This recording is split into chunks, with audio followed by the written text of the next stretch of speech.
Everyone, আজকে আমি তোমাদের জন্য নতুন একটা রেসিপি নিয়ে চলে এসেছি। আজকের রেসিপি হলো কচুর ডান্টি দিয়ে আর ইলিশ মাছের মাথা দিয়ে একটা ঘন্ট বললেই বলতে পারো। তো চলো রেসিপিটা করে দেখাই। আগে নিয়েছি দুটো ইলিশ মাছের মাথা বড় বড়, তারপরে নুন আর হলুদ মাখিয়ে নিচ্ছি ইলিশ মাছের মাথাটাকে।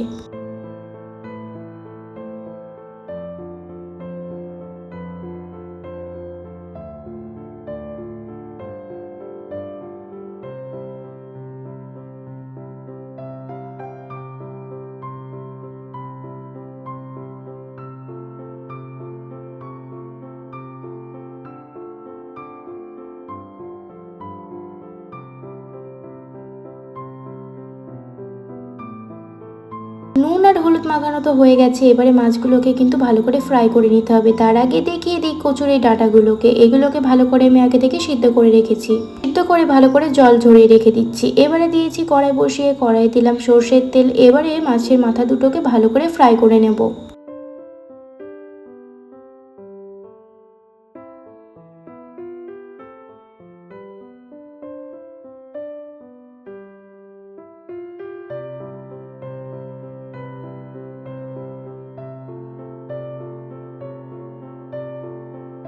এপিট ওপিট ভালো করে উল্টিয়ে পাল্টিয়ে কিন্তু ভালো করে ফ্রাই করে নিচ্ছি মাছের মাথাগুলোকে।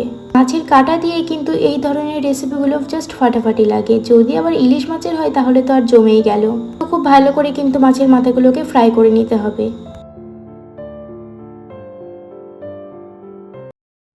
এই যে দেখো, মাছের মাথাগুলো খুব ভালো করে ফ্রাই করে নিয়েছি। এবারে একটা পাত্রে তুলে রেখে দিলাম। মাছের মাথাগুলো যে তেলে ফ্রাই করে নিয়েছিলাম সেই তেল কিন্তু অবশিষ্ট থেকে গেছে। আর এই ধরনের রেসিপিগুলো এই তেলটাই কিন্তু বেশি স্বাদ আসে করলে। অ্যাড করলাম তেলের মধ্যে কালো জিরে পরিমাণ মতো, আর দিচ্ছি কাঁচা লঙ্কা। দিয়ে ভালো করে ফ্রাই করে নিয়ে তারপরে অ্যাড করছি কচুর ডাঁটাগুলোকে।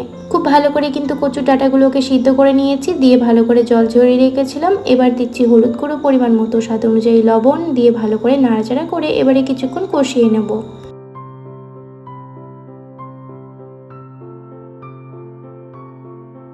বেশ কিছুক্ষণ নাড়াচাড়া করে নেওয়ার পর কষিয়ে নিয়েছি। কষিয়ে নিয়ে এর মধ্যে অ্যাড করছি ইলিশ মাছের মাথাগুলোকে। দিয়ে ভালো করে আবারও কিছুক্ষণ নাড়াচাড়া করে নিচ্ছি।